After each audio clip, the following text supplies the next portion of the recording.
பிறந்தநாள் வாழ்த்துக்கள் கொடுத்த பிறகு அடுத்த வாழ்த்துக்கள் வந்து மார்கன் அப்படின்ற படம் ஒரு பெரிய வெற்றி அடைஞ்சிருக்கு. நேற்று ஹைதராபாத்தில் வந்து சுரேஷ் ப்ரொடக்ஷன் திரு சுரேஷ் பாபு சார் வந்திருந்தார். அவர் வந்து தெலுங்கில் எவ்வளோ பெரிய வெற்றின்னு பேசியிருந்தார். தமிழ்லேயும் ஒரு நல்ல வெற்றி அடைஞ்சிருக்கு. இந்த வெற்றிக்கு காரணமான அந்த மார்கன் படக்குழுக்கு நம்ம வாழ்த்து சொல்லணும். இந்த நேரத்தில் அஜய் திஷானை மேடைக்கு வர வைக்கலாம். அஜய் திஷான் ஒரு சாலிடான டெபு பண்ணியிருக்காரு. அவருக்கு எல்லோரும் பத்திரிகை நண்பர்கள் எல்லாரும் ஒரு வாழ்த்து சொல்லணும். Come Ajay, come please it. Ajay is made a solid டெபோ.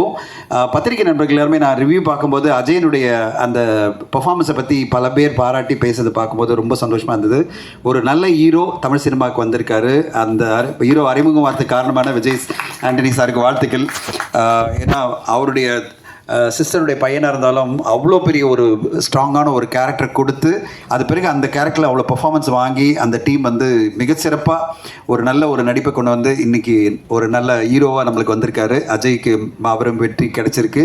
Debut படமே வெற்றி அடைகிறதெல்லாம் அவ்வளோ ஈஸி கிடையாது. நிறைய பேர் கஷ்டப்பட்டு 4-5 படம் வெற்றிக்கு பிறகு தான் ஒரு வெற்றியே சுவைப்பாங்க. ஆனால்